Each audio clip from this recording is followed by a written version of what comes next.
I will talk about how can you disable investor updates uh, on your Robinhood app. So you just follow this ways, then it's going to work with you. So all you have to do in the first, you just go down here, click on this sign down here. When you just click on it, it's going to take you to your profile. It's going to show for you like this. You go above this sign, click on it here.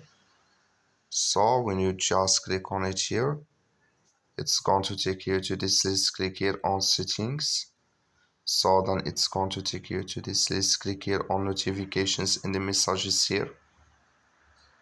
Then it's going to take you to this list. Click here on push notifications. So then here it's going to take you to this list. You just scrolling down here until you will find here investor updates. Click in this sign or this color. Like you see color, it's gone. That's mean investor updates notifications disabled with us now. That's all. Thank you for watching. Don't forget to support us by liking and subscribe.